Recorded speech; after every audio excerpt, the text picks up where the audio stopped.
Before we begin the story, let us know where you're watching from by leaving a comment below.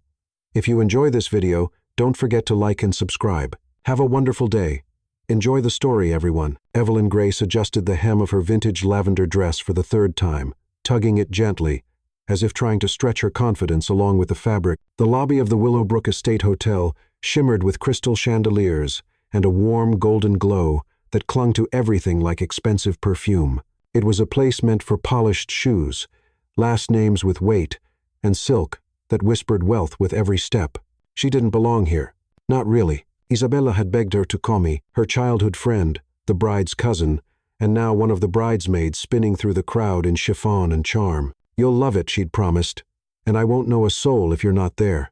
Evelyn had agreed, despite the pit in her stomach that always followed her into rooms where elegance was currency. Inside the grand ballroom, people sparkled. Women floated past in gowns that caught the light like water. Men in tuxedos sipped champagne from glasses that looked like they'd never been washed by hand. A string quartet played something classical in the corner, Vivaldi maybe, and laughter curled into the high ceilings like smoke. Evelyn was gently ushered to a round table at the farthest corner of the room. Table 7, as the little white card announced, was clearly an afterthought. The kind of place you put the guests who didn't quite fit. To her right sat a teenage boy glued to his phone. To her left, a woman in her 72nd who nodded off between courses.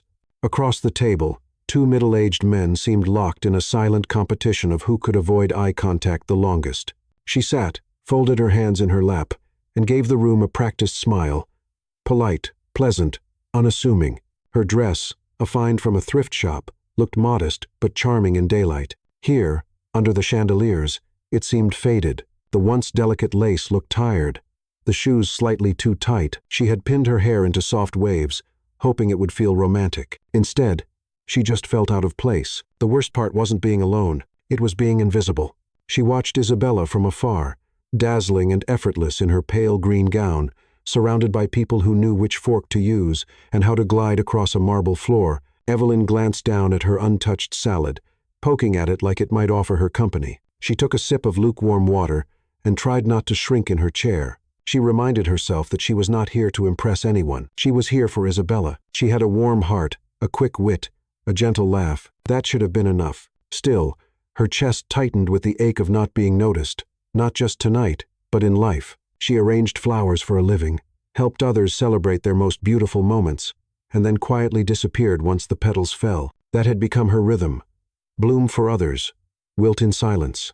A burst of laughter erupted from one of the central tables, and Evelyn looked up. The centerpieces there were twice as tall, the people twice as loud. Confidence seemed to drip from their conversations.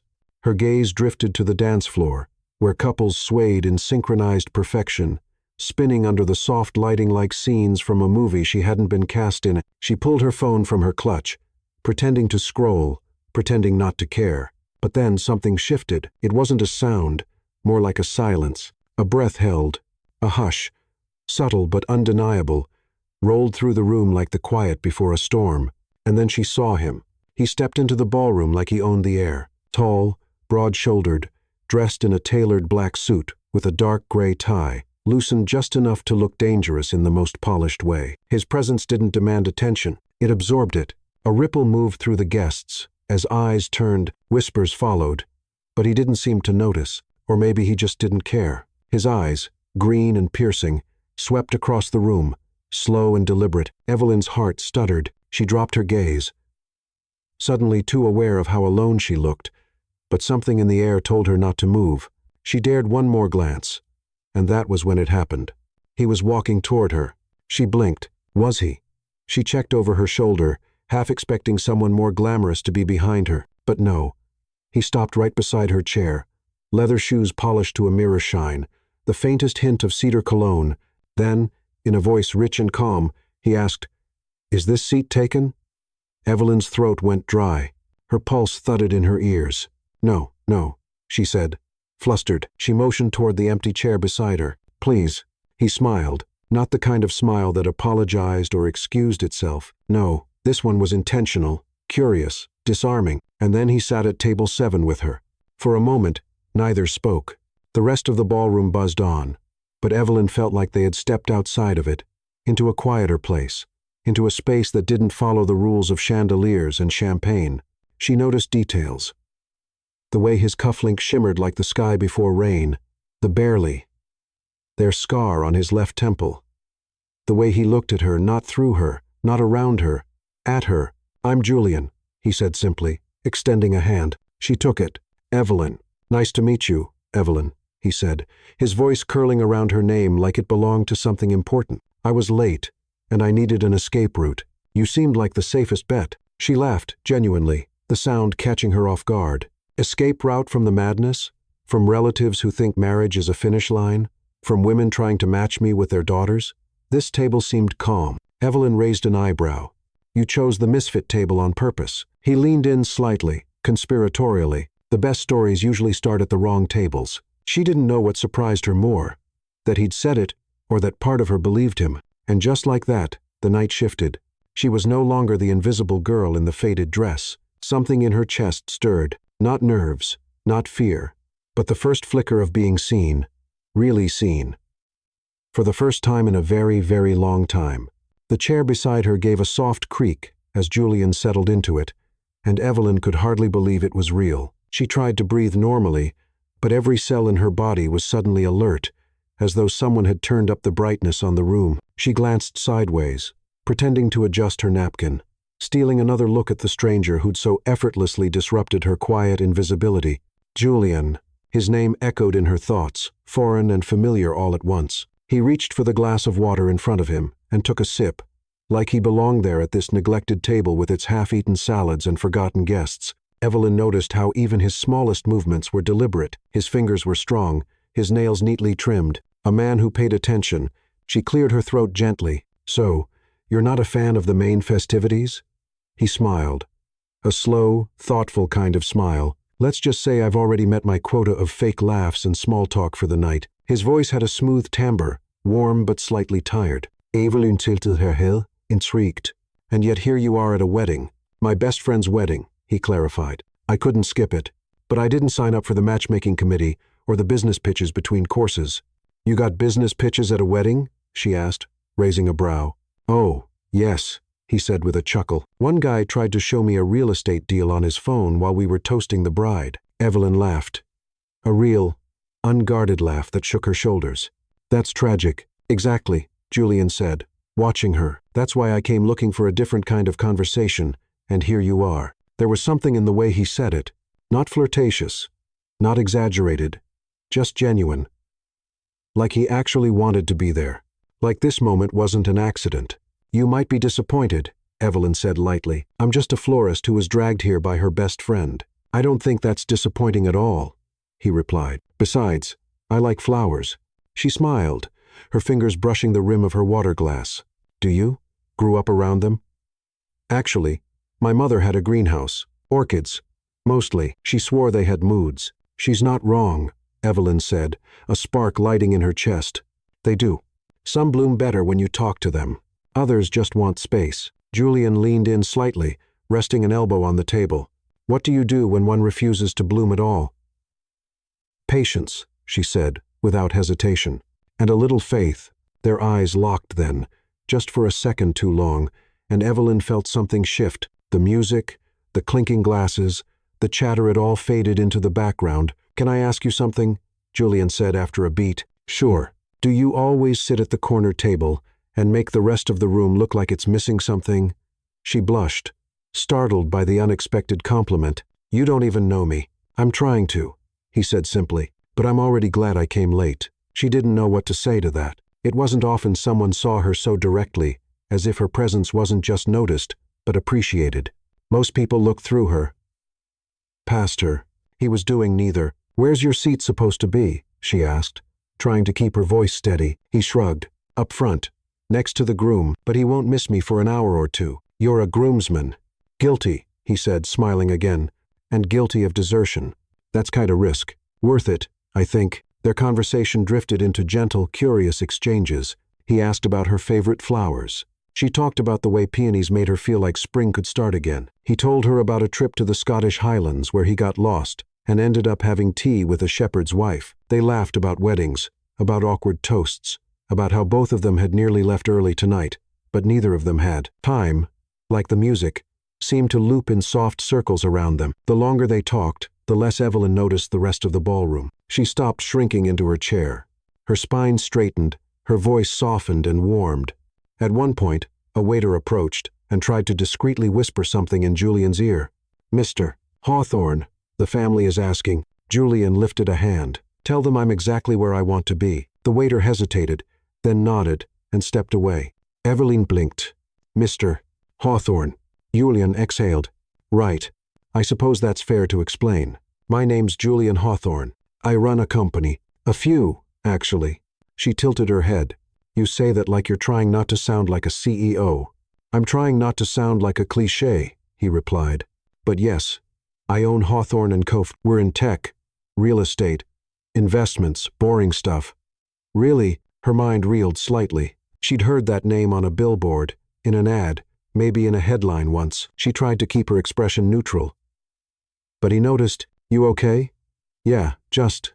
She laughed nervously. "That explains the waiter and the tux that fits like it was sewn on you. I prefer when people don't know. It's exhausting being seen for your bank account." Evelyn looked at him then, truly looked, and she realized he wasn't exaggerating. For all his polish and confidence, there was a weariness behind his eyes. A quiet kind of loneliness. "Well," she said gently, "you're safe at table 7. Here, you're just the guy who likes orchids." He chuckled. Something softening. 10. Nulpt. Line height. 135%. Softening in him. Good. I needed that. A sudden shift in the lighting signaled the start of the first dance. The bride and groom swayed in the center of the ballroom. Surrounded by applause, Evelyn watched them. The way the bride's dress floated like a cloud. The way the groom whispered something that made her smile. Julian turned to her. "Do you dance?" She blinked. Not well. Perfect. I don't either." He stood and offered his hand. Not insistent, not flashy, just open. "I won't step on your toes," he promised. Her heart pounded. She hadn't danced in years, not in a room like this, not with a man like him, but something inside her said yes. She took his hand, and everything changed. The dance floor was a glowing stage beneath 1,000 tiny lights. Evelyn stood just beyond the golden edge, her fingers still wrapped in Julian's. His grip was warm, confident, but not demanding. He wasn't pulling her. He was waiting for her to choose. She hesitated for a moment longer, her heart thumping in her ears, then took a step forward, and then another. He led her gently onto the floor, their steps in sync, though neither of them had said a word. The music shifted into a slow, almost haunting melody. A cello piece wrapped in soft piano notes. Around them, couples moved in smooth, practiced rhythms. But Evelyn was barely aware of anyone else. All she could feel was Julian's hand resting lightly at her waist, his other hand guiding hers with surprising care. "You're doing better than you warned me," he murmured, his voice close enough to stir the fine hairs near her ear. She smiled nervously. "That's because you're not stepping on me yet," he teased. They laughed, and something broke open between them. Not in a dramatic way, but gently, like the slow parting of curtains after years of darkness. The kind of laughter that makes your body remember what it's like to be light again. As they moved, Evelyn dared to look up into his eyes. They were greener under the ballroom lights, like moss caught in sunlight, and he was looking right at her. Not at the room, not at the other dancers, not at his reflection in the polished floor, but at her, like she was the center of his attention, like she mattered. "So," he said, tilting his head, "Evelyn the florist, tell me something you've never told anyone at a wedding." She blinked. "That's very specific." "I know," he replied. "It makes it more interesting." She thought for a moment. "Okay, I've always wanted to run away with the wedding cake." He raised an eyebrow, clearly delighted. "The whole cake? Every tier? That's impressively bold." She shrugged. "People spend hours tasting samples and designing the perfect cake and then barely eat it. Seems like a waste. You'd be doing the world a service." "Exactly." He laughed, and it was a full sound, deep and genuine. "I like the way you think." She smirked. "Your turn. Come on, Hawthorne. Confess." He leaned closer. "Fine. I once switched the playlist at a wedding mid-reception." "No." "Yes. What did you put on?" "Bohemian Rhapsody. 3 times in a row." Evelyn gasped. "You're a menace, and proud of it," he said, his mouth curling into a half grin. They continued dancing, lost in their own world. Evelyn noticed how her nerves had quieted, how her body had stopped bracing for disappointment, how she felt for the first time in ages like she wasn't performing. She wasn't being the reliable friend, the modest girl, the invisible seat filler. She was just Evelyn, and Julian seemed to like that version of her. "I have a theory," he said after a pause. "Oh boy," he chuckled. "I think some people meet like flint and steel, lots of sparks, but they burn out fast, and then some meet like roots finding each other underground." She tilted her head, curious. "What kind are we?" "I don't know yet," he admitted, "but I like the way this feels." She didn't answer, not with words, but her fingers tightened around his hand. Eventually, the song faded, replaced by something faster, more lively.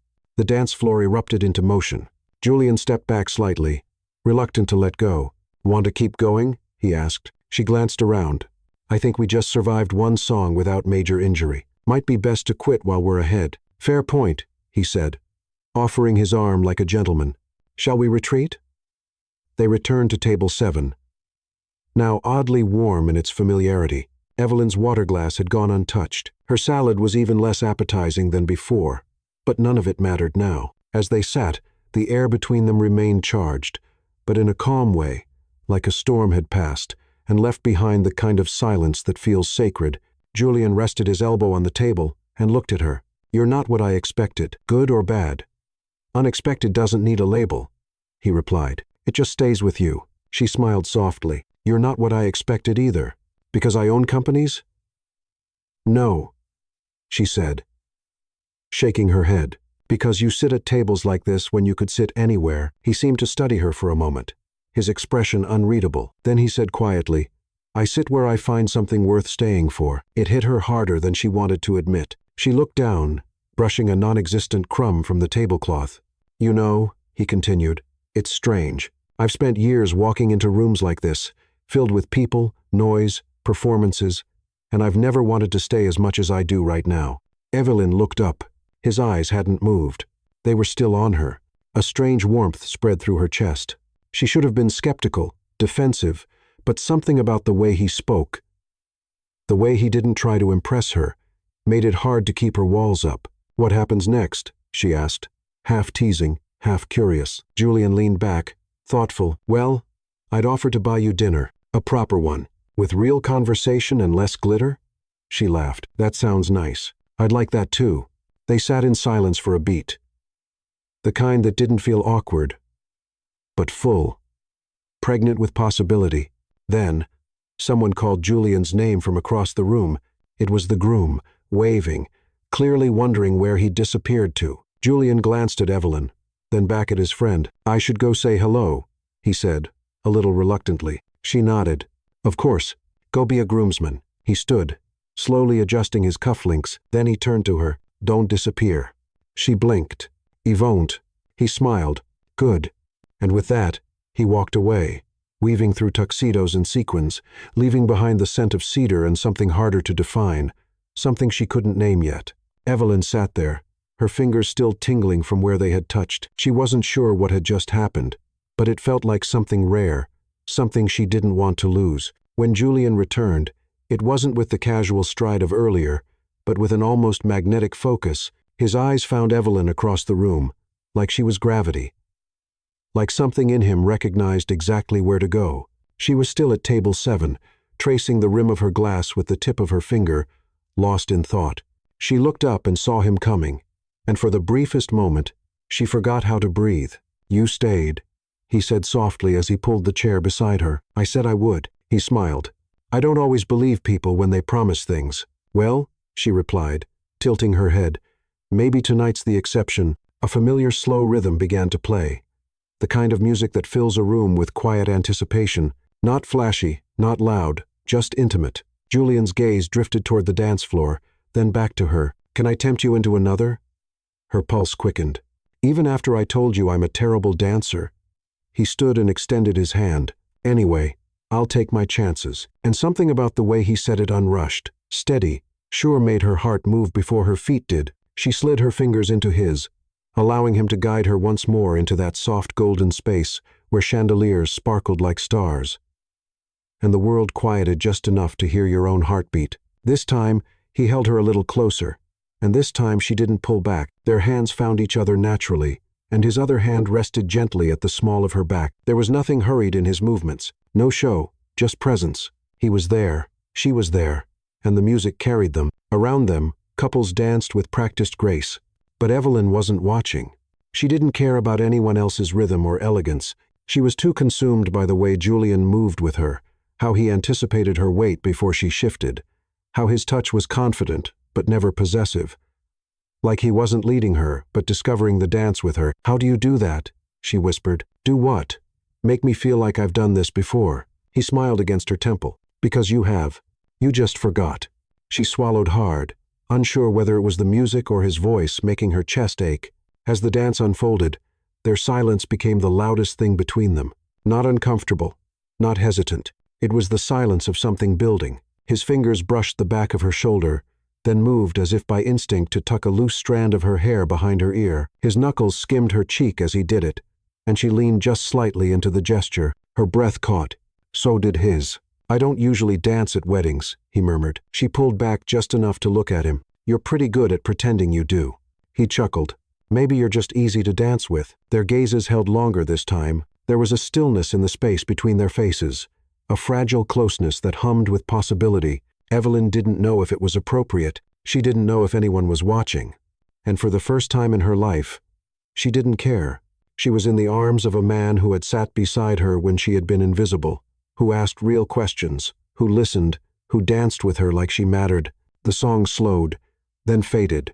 They stopped moving, but neither of them stepped away. His hand lingered on her back, her fingers curled just slightly into his, and there, beneath the chandeliers, Julian leaned his forehead softly against hers. No kiss, no pressure, just presence. "I could get used to this," he whispered. She smiled with her eyes closed. "Me too." The lights dimmed further as another song began, something livelier. A signal for more energetic guests to take over the floor. Couples passed them with laughter and heels clicking. And finally, Julian stepped back. "But not far. Let's get some air," he suggested. Evelyn nodded, grateful. Her emotions had tangled themselves into a quiet knot, and she needed to untie it before it spilled over in front of everyone. He took her hand again, gently, like it was something he'd done 1,000 times before. They slipped out a side door that led to a terrace draped in string lights. The cool night air kissed Evelyn's flushed cheeks, and she closed her eyes for a moment, letting it settle her. The terrace overlooked a garden still fragrant from summer blooms. Evelyn leaned on the railing, breathing in the mix of roses, ivy, and fresh grass. "Better?" Julian asked beside her. She nodded, her voice quiet. "I didn't expect tonight to feel like this." "Me neither." They stood in silence again, their shoulders barely touching. Evelyn could feel the electricity between them, not sharp, but low and steady, like a current running beneath everything they weren't saying. "I've been to a lot of weddings," he said finally. "Most of them feel like performances." She turned to look at him. "But tonight," he continued, "felt like something real happened." She didn't answer. She didn't have to. Julian turned toward her. And this time, there was a question in his eyes. Not a push, just a space, an invitation. "I don't want this to be the last time I see you," he said simply. Her throat tightened. She wasn't sure if it was fear or hope. "I don't either," she whispered. They stood there, the moon casting silver light on their shadows, both aware that something had changed. Something had shifted the minute he sat beside her, and now nothing felt the same. "I'm not good at casual," she said suddenly. "I get attached. I feel too much. I overthink." Julian stepped closer, his voice gentle. "Good. The world needs more of that." She blinked up at him. "You don't think that makes me hard to love?" He shook his head, slow and steady. "I think it makes you unforgettable." And Evelyn, who had always played the supporting role, who had always danced on the edges of other people's stories, felt for the first time like she was at the center of her own. They didn't kiss. Not yet. But as they stood on that terrace, side by side beneath the stars, it felt like a promise was being made, unspoken, fragile, but true. And somewhere deep inside, Evelyn knew this was only the beginning. The night had deepened into that hushed hour, where the air felt heavier, quieter, when even laughter softened, and the chandeliers began to dim like tired stars. Evelyn returned to the ballroom with Julian, his hand still resting lightly on her lower back as they re-entered the golden light. The magic of the dance lingered in her limbs, Her skin still tingled where his fingers had grazed her. And yet as they crossed the marble floor toward table 7 once more, she felt something else. Eyes. There were eyes on them. Whispers, subtle and clipped, stirred behind champagne flutes. Evelyn tried not to look, but curiosity got the better of her. She caught the flash of a raised brow here, a murmured comment behind a napkin there. A woman in a crimson dress leaned close to a man in a gray suit and tilted her head discreetly in their direction. A group near the cake table went quiet as Julian passed, then resumed talking too quickly. Evelyn's stomach knotted. "Is it just me?" she asked under her breath. "Or are we suddenly the entertainment?" Julian's eyes didn't flinch from the path ahead. "It's not you." That should have comforted her. But it didn't. Back at their table, she sipped from her water glass with hands that didn't feel as steady as they had an hour ago. Julian seemed calmer, unbothered even, but his posture had shifted slightly. Shoulders a bit tighter, jaw more defined, like he was holding something back. "You don't seem surprised," she said after a long pause. He glanced at her. "I'm not." She studied his face. "Do they always react like that when you talk to someone new?" A shadow crossed his expression. Brief, but undeniable. Sometimes, that seemed intense. "It comes with the territory." She leaned forward. "Which territory is that exactly?" For a moment, Julian didn't answer. His eyes drifted toward the dance floor, where couples now moved in messy twirls and less refined steps. The formal part of the evening was giving way to loosened ties and kicked-off heels. Then he turned to her, his voice quieter. "My life doesn't leave much room for normal." Evelyn tilted her heel. "Define not normal." "I've built a company people like to talk about and a reputation people like to exaggerate. They see my name and fill in the blanks. Sometimes with awe, sometimes with envy, sometimes with fear." "Fear?" He exhaled. "Power makes people uncomfortable, especially when they don't understand how you use it." There it was again, that polished honesty, the way he didn't dodge questions, but didn't overshare either. It wasn't secrecy.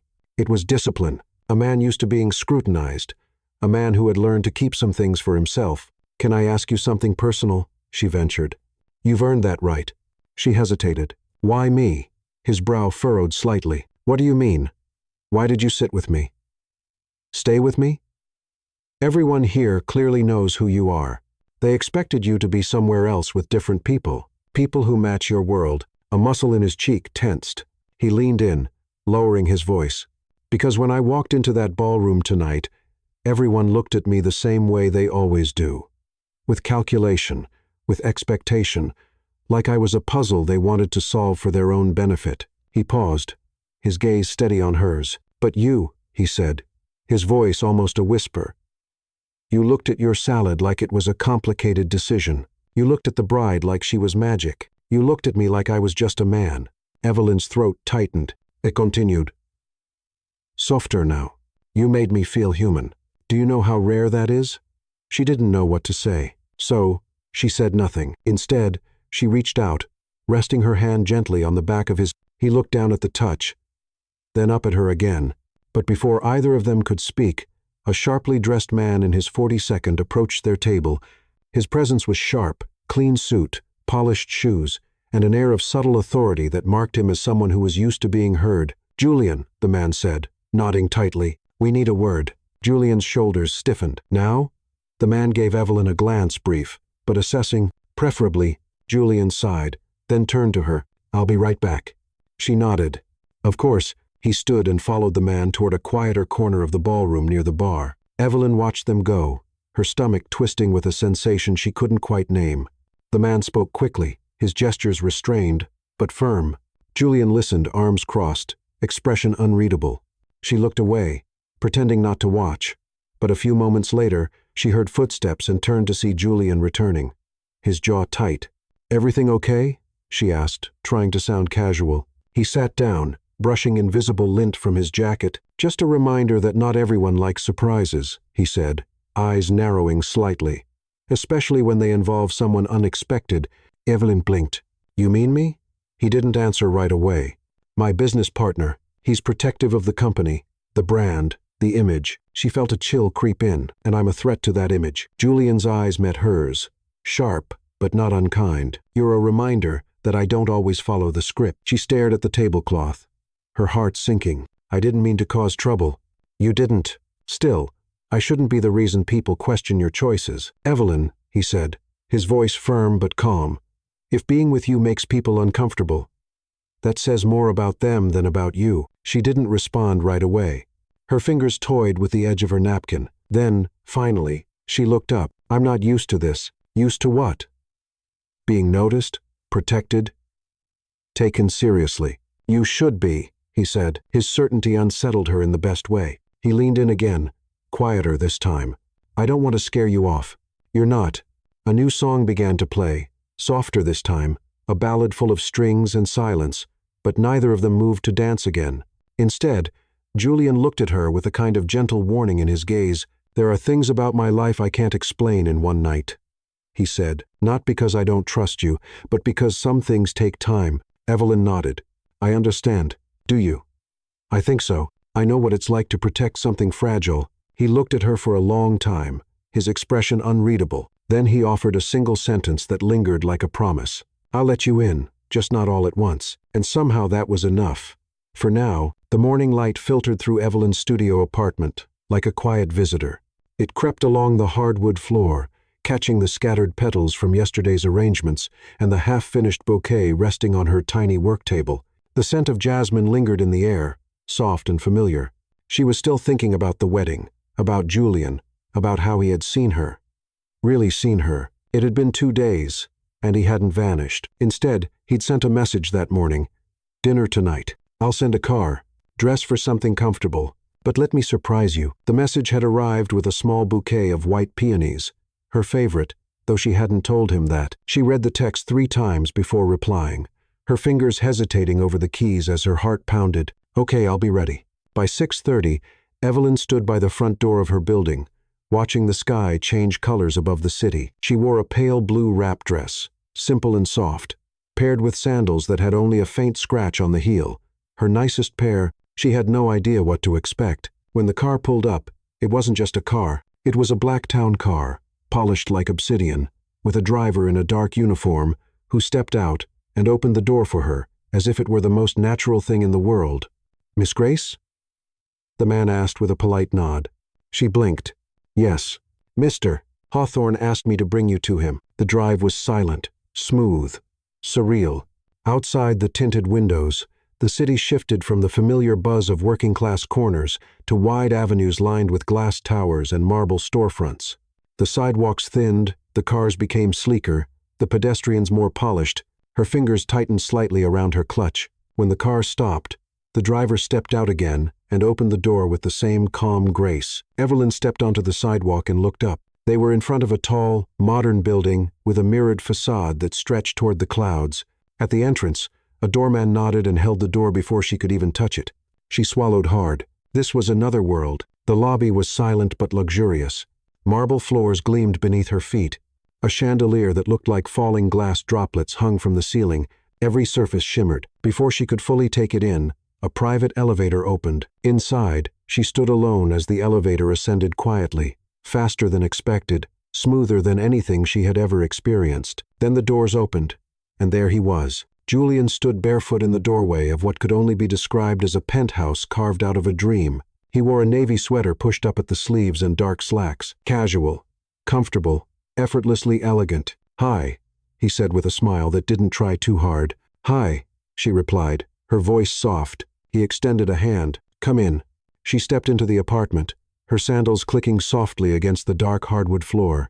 The space was open and airy, all clean lines and warm tones. Floor-to-ceiling windows framed a panoramic view of the city that took her breath away. Lights blinked in the distance. The skyline stretched like a painting, alive and endless. She turned slowly, her eyes wide. Julian, this is... He chuckled. A bit much. She gave a breathy laugh. A bit everything. He led her toward a dining area near the windows, where a small table was set for 2. Candles flickered gently, casting golden light over simple white plates and folded linen napkins. I hope you're hungry, he said. I'm also slightly intimidated. Good, he teased. Keeps things interesting. They sat. A private chef brought out dinner. Grilled salmon with citrus glaze, roasted vegetables arranged like art, and a dessert she couldn't pronounce. but adored. Everything was delicate and perfect and almost absurd. And yet, somehow, Julian made it feel human. He asked about her day, listened when she talked about her coworker breaking a vase in the shop, laughed when she described a runaway cat that had nearly knocked over an entire floral arch. He spoke about his work only when she asked, and even then with a humility that surprised her. "Do you ever get tired of this?" she asked, gesturing around the room. He looked out the window, thoughtful. "Sometimes." "Of what?" "The view. The insulation." She frowned. "Up here, it's beautiful," he explained. "But it's also quiet in a way that makes you forget what real noise feels like. It's easy to lose yourself in the height." She nodded slowly. "You mean you stop feeling the ground beneath your feet?" "Exactly." Their eyes met. "I think that's why I wanted to see you again," he said. "You remind me there's still gravity." She blushed. They stood after dinner, walking barefoot onto the balcony. The night was warm, the breeze soft. Below them, the city pulsed with life, tiny lights flickering like distant stars. "This view," she whispered. "I could stare at it for hours." "You can," he replied. She glanced at him. "I'm serious," he said. "Any time. It's yours, too." She shook her head gently. "I don't know how to exist in a place like this." "You already do." He said it with such ease, such quiet certainty, that for a moment she believed him. But then reality crept in. Evelyn thought about her studio apartment with the creaky pipes and chipped tile, about the dresses from thrift stores and coupons clipped from magazines, about the way she counted every dollar every week. This was not her world. She looked down at her sandals, suddenly too aware of how plain they were. "I don't want to be a project," she said, her voice almost a whisper. Julian turned to her sharply. "You're not. I don't want to be someone you rescue from simplicity." He stepped closer. "That's not what this is." "Then what is it?" He took her hands in his, steady and warm. "It's me," he said, "choosing someone who makes me feel real, in a life that too often feels staged." She searched his eyes. "But what happens when this wears off?" "It hasn't yet," he replied, "and I'm not interested in letting it." They stood there, hands entwined, surrounded by glass and stars and the quiet hum of the city. Evelyn didn't know what to say, so she said nothing. But her silence wasn't distance. It was permission. And Julian understood that. The wind played with a loose strand of her hair. He reached up gently, tucking it behind her ear. No performance, no promises. Just the truth of a moment that neither of them had expected. And neither of them wanted to end. Evelyn stood at her kitchen sink the next morning, rinsing the same mug twice without realizing. The scent of jasmine from her windowsill planter wafted through the air, but it felt like a fragrance from another lifetime. The night before lingered in her chest like a song with no clear ending. Julian's penthouse, the dinner, the view, his words. She had walked into that world, curious. She left it questioning everything. On the surface, nothing had changed. She was still Evelyn Grace, florist, renter of a one-room studio with creaky floors and a bathroom mirror slightly tilted to the left. Her shelves were filled with books from second-hand stores and chipped mugs that didn't match. She still left the heater off on warmer nights to save money. Still packed her lunch in the same container since college. But something inside her had shifted because now she knew exactly what it looked like to live above the clouds, what it felt like to stand on marble floors and sip wine chosen by a sommelier, whose name she couldn't pronounce. She had touched the silk of a world not her own, and it had left fingerprints. At the shop, everything felt louder, sharper, the snip of scissors, the rustle of paper, the creak of the cooler door. It all grated more than usual. Her coworker Lila noticed. "You okay?" she asked, wrapping a ribbon around a vase of tulips. Evelyn hesitated. "Just tired." "You look it," Lila said without cruelty. "Long night?" Evelyn gave a small, distracted smile. "You could say that." She didn't say more. How could she explain it? That her heart felt split down the middle, one half still spinning from the intimacy of Julian's words, the other weighed down by the echo of her own doubts. That night, Julian texted again. "Can I see you tomorrow?" She typed, erased, typed again. Finally, yes. The next evening, he picked her up himself. This time, no car service, just Julian in dark jeans and a worn leather jacket, leaning casually against his silver Aston Martin parked in front of the shop. "You look..." He paused, grinning, like trouble. She rolled her eyes but smiled. "You're late." Fashionably, he said, opening the passenger door for her. They drove out of the city. Music low. Conversation lighter than usual. Julian told her stories from his college days, how he once got locked in a wine cellar during a fundraiser and had to call his sister from a landline to be rescued. She laughed, grateful for the ease. Grateful he wasn't trying to impress her tonight. They arrived at a small restaurant tucked between trees on a quiet hill, with candles flickering in every window and a fireplace that crackled behind the bar. Cozy, intimate, human. She exhaled, relieved.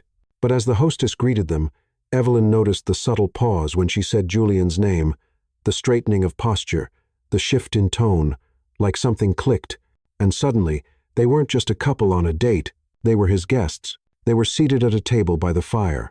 The menu had no prices. The wine list came in a leather-bound book. Evelyn ran her fingers over the silverware, suddenly hyper-aware of how unfamiliar everything felt. He noticed.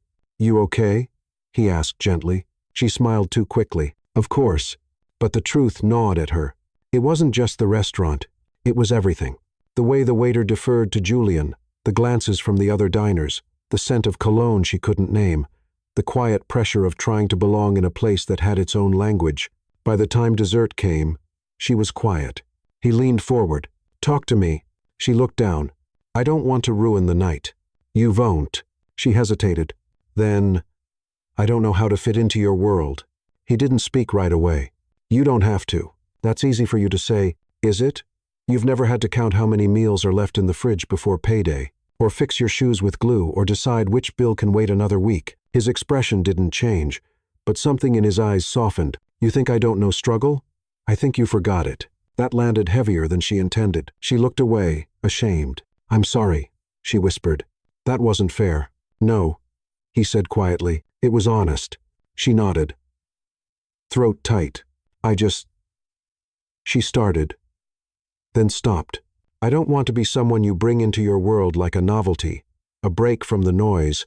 He reached across the table, covering her hand with his. "You're not a break, Evelyn," he said. "You're the only thing lately that's made sense." Her eyes welled up. "Then why do I feel so out of place?" He gave a long exhale. "Because my world is designed to keep people out." She looked at him. "And I've spent years letting it," he added. "But I don't want to anymore." They sat in silence as the fire crackled beside them. Outside, the wind picked up, brushing leaves against the window. He continued, voice lower now. "I know what this looks like. I know how ridiculous parts of my life are, but when I'm with you, I feel like I can breathe." She bit her lip. "Just don't run," he added, "even if it's scary. Even if it's different." "I'm not running," she said softly. "I'm just adjusting." He smiled. "I can work with that." When he walked her to her door later that night, he didn't try to kiss her.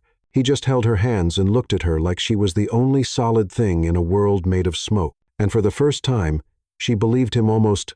The invitation came in the form of a folded note inside a bouquet of wildflowers.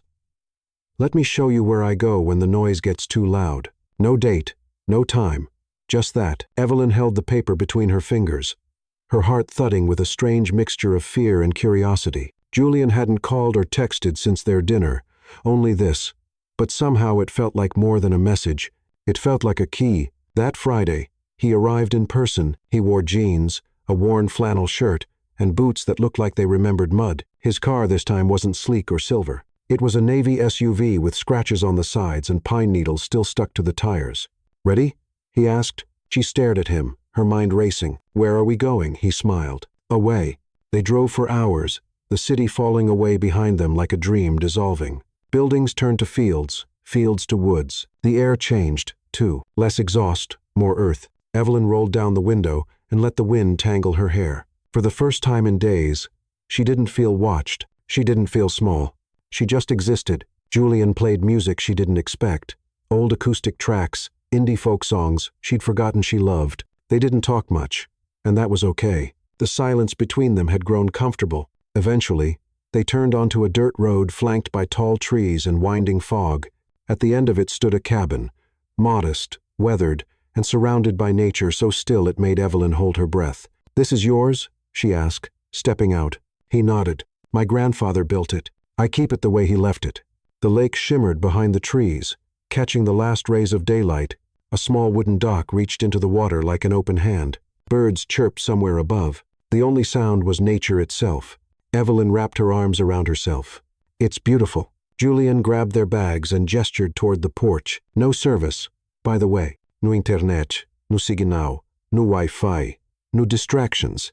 She raised an eyebrow. You sure you'll survive? He grinned. Already feel better. Inside, the cabin was warm in the way old places are, smelling of pine, smoke, and memory. The living room was small, with a stone fireplace and 2 overstuffed chairs.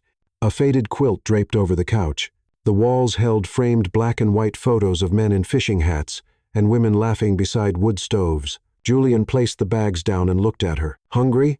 I could eat? He cooked badly, but he insisted on making grilled cheese over the fire, and Evelyn couldn't stop laughing at his frustrated expression as the bread blackened slightly. Don't say anything, he warned. I wouldn't dream of it. When they finally sat, legs folded on the floor, plates in their laps, Julian handed her a sandwich with a proud grin. Burnt to perfection, he declared. She took a bite. Crunchy, bold. He nodded solemnly. Exactly my intention. Later, they curled up near the fireplace, the flames casting shadows on the log walls. Evelyn rested her head against the arm of the couch, her feet tucked under her. Julian sat across from her, elbows on his knees, watching the fire like it had answers. You really come here alone? She asked. He nodded. Every time things get too loud. What gets loud?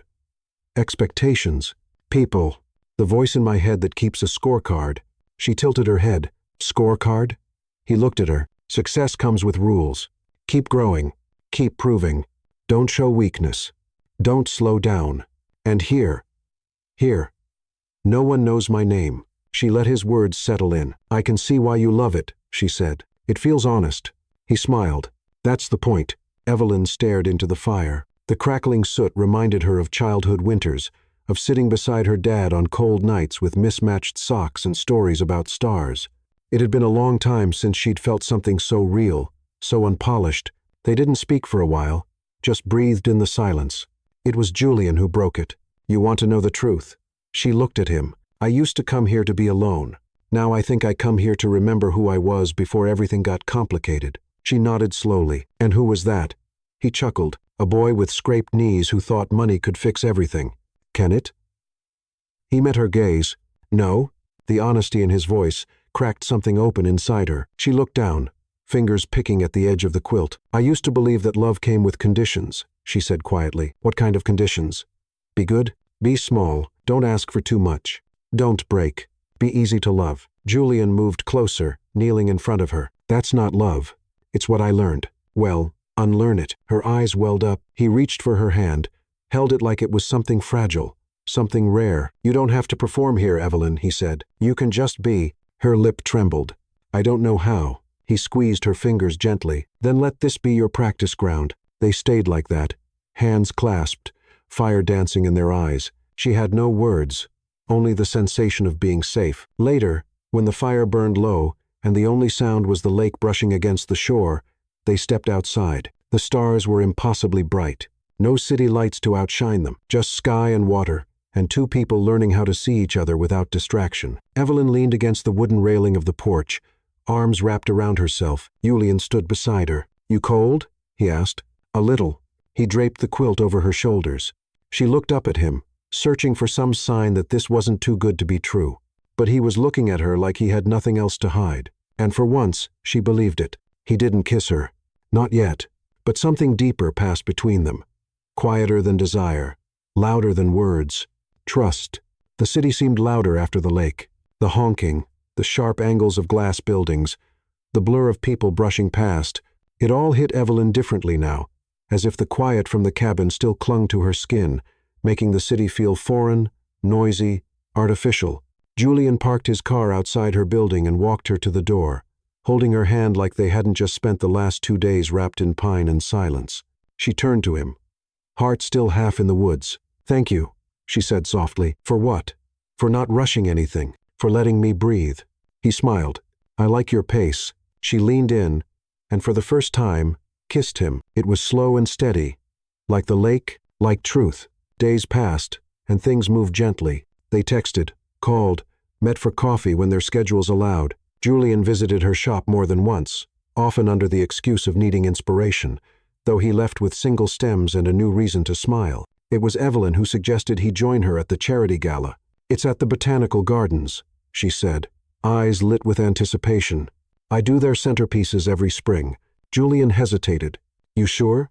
Why wouldn't I be?" He smiled faintly. "Because my presence tends to change the temperature of a room. I don't mind a little heat," she replied. That night, she wore a midnight blue dress borrowed from her boss's niece. It hugged her waist and flowed like water when she moved. She tied her hair up in a loose bun, letting a few strands fall, softening her face. Julian met her outside the event hall, dressed in a charcoal suit with no tie, looking expensive without trying. "You look," he began. "Don't say nice," she teased. "I was going to say breathtaking." Her cheeks flushed. "That's acceptable." He offered his arm. "Shall we?"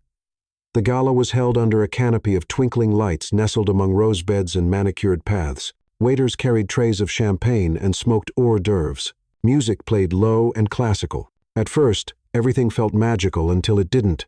Evelyn noticed it in waves. Subtle at first. A pause in a conversation when she approached. The glance a woman gave her shoes before smiling too sweetly. The way Julian's name passed between guests like a currency. Hawthorne. Power. Money. Some nodded politely, but assessing, when introduced to her, others asked where she was from in that tone that meant, "What do you do? Who do you belong to?" She answered with grace, but the questions lingered like perfume that didn't suit her. When Julian stepped away to take a call, a man in a tailored navy suit approached. "You must be the florist," he said with a practiced smile. Evelyn blinked. I've seen your work. Lovely arrangements. Thank you. Not the usual company Julian keeps," the man added, sipping his drink. She tried to smile. "Has surprised people." The man said, nodding, "that he does," and then he walked away. The whole exchange lasted less than 30 seconds, but it stuck. Later, back at her side, Julian noticed the shift in her. "You okay?"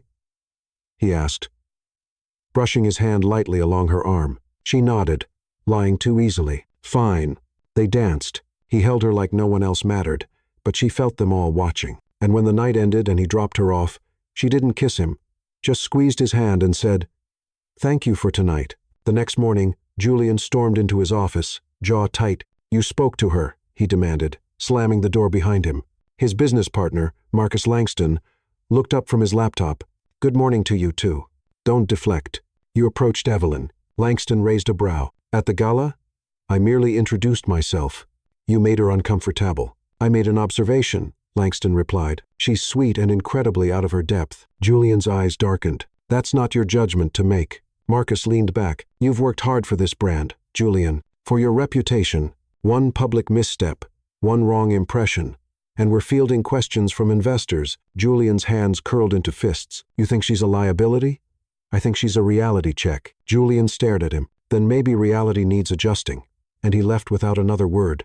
Evelyn didn't hear from Julian that night or the next. She didn't panic, not immediately, but the silence echoed. At the flower shop, she found herself checking her phone too often. At home, she replayed every moment from the gala, wondering if she had missed something, said something wrong, worn the wrong thing, smiled too much, smiled too little. Had she broken some invisible rule? When Julian finally called, his voice was heavy. "Can I see you?" he asked. "Yes." They met in a quiet cafe, tucked on a quiet street. He looked tired. She did too. He didn't waste time. "They talked to me," he said. "Who?" "My partners. My board. They think I'm distracted." She swallowed. "Because of me." He didn't answer right away. "I'm not embarrassed by you, Evelyn," he said finally, "but they think you don't fit the image." She blinked. "And do you think that?" He shook his head. "I think they're wrong, but they have power." "Yes. So what does that mean for us?" He looked at her, really looked. "It means we're going to have to choose what matters more, them or this." A beat of silence passed. "I can handle whispers," she said. "I can handle glances, but I won't be made to feel like I'm your mistake." "You're not. Then fight for me." "I already am." She reached for his hand. He gripped it tightly. The world wasn't going to make it easy, but neither of them was ready to let go. Not yet. The bell above the door chimed softly as Julian stepped into the flower shop. It wasn't grand. It wasn't even particularly neat. Buckets of fresh blooms lined the floor. Ribbons trailed from open drawers. A small radio played an old love song in the background, slightly out of tune. The air smelled of lavender, eucalyptus, and sun. And Julian Hawthorne, millionaire investor, son of glass towers and boardroom ceilings, paused. He wasn't used to this kind of beauty. It was quiet, unpolished, personal. Behind the counter, Evelyn looked up. She didn't smile right away, just held his gaze. "You showed up," she said. "You asked me to fight," he replied. "This is where it starts." A slow smile spread across her face, then grab an apron. Lila, Evelyn's co-worker, nearly dropped a vase when Julian was introduced. "You're that Julian Hawthorne?" she asked, eyes wide. He gave a modest nod, already half covered in green smudges. "Apparently. Do you own suits made of money or something?" He laughed. "Just overpriced jackets. Want one?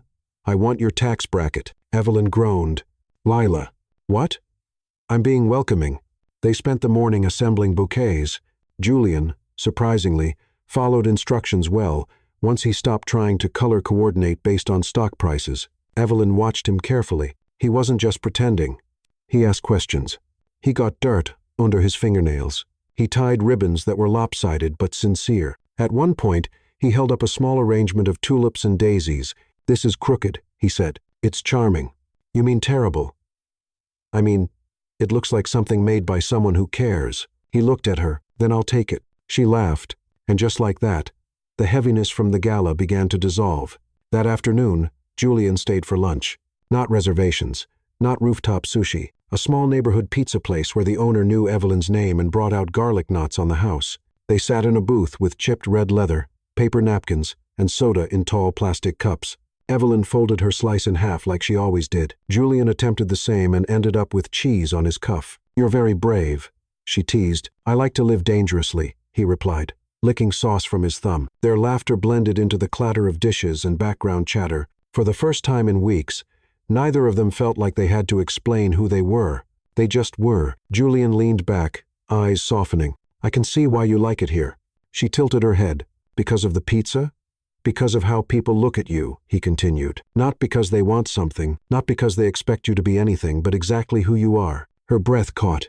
"It's humbling," he added, "and grounding and, honestly, kind of addictive." She smiled, and he reached for her hand across the table. No flash, no audience, just real. Later, back at the shop, Evelyn showed him the storage room. It wasn't glamorous, just shelves of vases, dried flowers, a fridge humming in the corner, but there, away from customers, she opened up in ways she hadn't before. "This is where I come when I need to think," she said, "when I need to remind myself that messy can still be beautiful." He leaned against the doorframe. "Is that what you think we are? Messy?" "Yeah." She nodded. "But in a good way." He stepped closer. "You know, I've spent years making everything look effortless. The suits, the speeches, the numbers, but it's all work. Exhausting, calculated work." She looked at him, eyes gentle. "And here," he continued, "I don't want to be perfect. I just want to be enough." She reached for his hand. "You already are." He exhaled, and something heavy left his shoulders. That evening, they walked through Evelyn's neighborhood. It was loud in a different way. Kids on scooters, music from open windows, neighbors waving from balconies. They stopped at a park bench under a tree lit by string lights. "This is where I grew up," Evelyn said, pointing to a faded brick building. "Third floor, one bathroom, 100 stories. Your parents? Gone now, but they made every square foot feel like home." Julian was quiet. "I used to be ashamed of this," she added, "of where I came from, of what I didn't have." He turned to her. "You shouldn't be." "I'm not anymore, because now I know what having really means." "And what's that?" She looked at him. "Love. Safety. People who see you." He didn't respond. He just pulled her into a long, quiet embrace beneath the lights. Back in her apartment, they sat cross-legged on the floor, sharing cookies and cheap red wine from mugs. Julian glanced around the small space, her books stacked sideways, her old couch with one leg shorter than the others, the Polaroids pinned to the wall. It wasn't sleek, it wasn't symmetrical, but it was hers, and he found himself falling in love with every corner. "You know," he said, "I've been in hundreds of homes more expensive than this." She raised a brow. "Of course you have, but this one feels warmer. Probably the radiator stuck on high." He chuckled. "No, it's you." She looked down, suddenly shy. He reached out and touched her cheek. "You don't need chandeliers or staff or statements," he said. "You light up a room with your presence. and I didn't realize how dark mine had been until you walked in." Her throat tightened. "You mean that?" she whispered. Every word. They sat in the silence that followed. Full, safe, whole. And for once neither of them felt like they had anything to prove. The invitation came again, but this time it wasn't flowers or folded notes. It was Julian himself. He showed up at Evelyn's shop one ordinary Thursday afternoon, holding a picnic basket and wearing a crooked smile. "Come with me?" he asked. She blinked. "Now?" No phones, no expectations, just you and me. She looked at Lila, who mouthed, "Go." So she went. The drive to the lake felt different this time. There was no nervousness, no guessing, just anticipation. They didn't talk much. They didn't need to. The trees leaned in the same way. The dirt road curved exactly as before, and when they arrived at the cabin, Evelyn stepped out like she was coming home. The porch creaked under her feet. The door opened with that same familiar sound. But something was different. The cabin had been gently transformed. Candles flickered from inside glass jars placed along the windowsills. Twinkle lights were strung across the porch beams, glowing soft and golden. White wildflowers lined the pathway to the dock, and music, just a whisper of violin, drifted through the open window, subtle and slow. Evelyn turned to him, breath caught. "Julian." He held her hand. "I needed to bring you back here," he said, "because this is where everything changed." She squeezed his fingers. "You're not going to make me dance again, are you?" He smiled. "Not unless you want to." They walked toward the dock. It was dusk now. The lake reflected the fading sun like liquid fire. The trees stood tall and still. Everything felt suspended in time. At the end of the dock, a small table was set with 2 chairs and soft linens. Nothing extravagant, just enough. They sat. He poured her a glass of wine. She let her shoes fall off and dipped her toes into the cool water below. For a long moment, they said nothing. And then, "You changed me," Julian said. His voice quiet, but full. Evelyn looked at him. "I didn't know I was asleep until I met you," he continued. "You reminded me how it feels to feel. Not manage, not perform, but feel." She blinked, trying to hold back the emotion rising in her throat. "You let me be imperfect," he said, "and still worthy." She reached across the table and took his hand. "You are." He smiled, but it wavered. "I've had everything I ever thought I wanted, and none of it meant anything until you." He stood.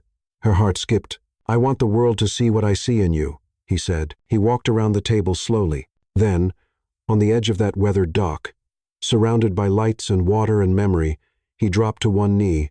Evelyn covered her mouth with both hands. Julian reached into his pocket and pulled out a small velvet box, but he didn't open it. "Not yet. I could give you diamonds," he said, "and I will. I could give you a house, a name, a life most people only imagine, and I will. But that's not the point." She nodded, tears slipping down her cheeks. "The point," he continued, "is that I see you, and I want you to be seen. Not as someone beside me, not as someone behind me, but as my partner, my equal, my heart." He opened the box. Inside was a ring, simple, elegant, a single oval diamond set in a thin gold band. No fireworks, no glitter, just meaning. "Evelyn Grace," he said, "will you marry me?" She didn't speak at first. She stepped forward, kneeling too, right in front of him. Their foreheads touched. Her tears hit the wood beneath them, and she whispered, "Yes." Not loud, not dramatic, just true. He slipped the ring onto her finger. It fit like it had been waiting for her. They kissed, not like the first kiss, not like a movie kiss, like a vow. Later, they sat on the porch, wrapped in one blanket. Stars appeared one by one. The lake was dark now, still reflecting the last light of day. She leaned against him. "Why here?" she asked. "This was the first place I ever felt like myself," he said. "Because of you." She held up her hand, admiring the ring. "It's beautiful. It's yours." They sat in the silence that followed, and in that stillness, neither of them doubted what came next, not because it would be easy, but because they had found something rare, something that no money, no power, no opinion could replicate. Belonging together, the church was small, not the kind you'd find in magazines or on destination wedding blogs. It had creaky pews and chipped white paint. The windows let in golden light that danced across the wooden floor, and the scent of roses, fresh, not forced, floated in the air. It was exactly what Evelyn wanted. 1 year after that first night at Table 7, She stood in front of a mirror wearing a dress that wasn't designer, but felt made for her. Soft lace sleeves, a flowing skirt, and tiny pearls sewn at the wrist, just enough detail to feel sacred, not loud. Her heart beat steadily. Isabella, standing behind her, adjusted the veil. "You look like you," she said. Evelyn smiled. "That's the goal." Outside, the world waited. Not a crowd of celebrities. Not a list of names Julian's board had approved. Just people who mattered. Florists.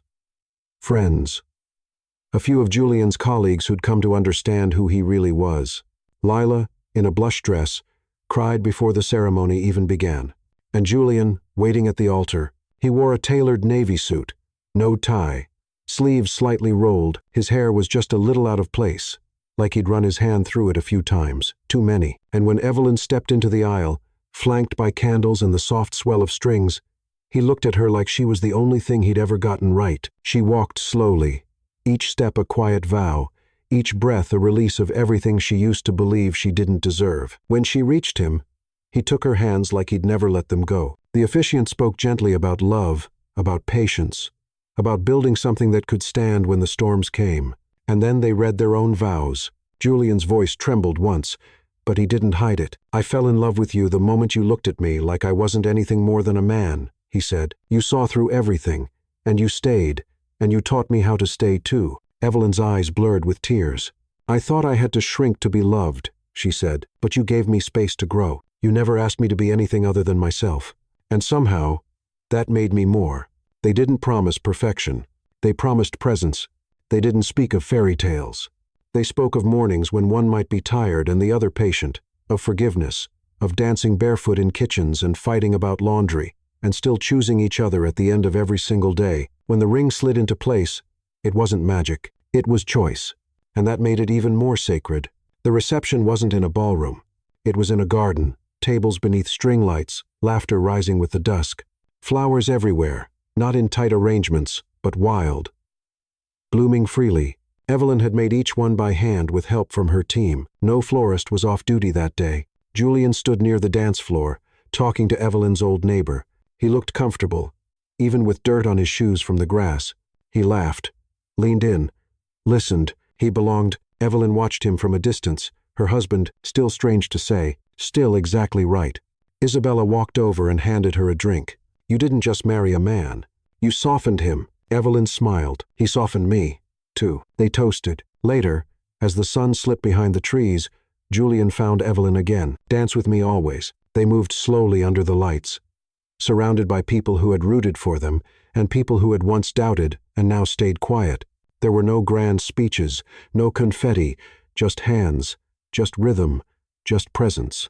And then, the moment Evelyn had once only imagined, she looked in the mirror at the end of the night, makeup a little smudged, her dress slightly wrinkled, hair coming undone. She looked tired, glowing, whole, and for the first time in her life, she saw a woman who had never needed to be more to be loved because she had finally let herself be seen and had loved someone back without shrinking. A fairy tale, maybe, but one with roots in the earth. One that didn't need castles, just truth, and the quiet, steady miracle of being chosen every single day. She didn't win by molding herself, nor by shining brighter than the others. She won in the silence of simple gestures, in love that didn't shout, but stayed. She won when she danced with him on the grass with the wrinkled dress and bare feet, because in the end, real fairy tales don't have crowns. They have hands held and choices made every day.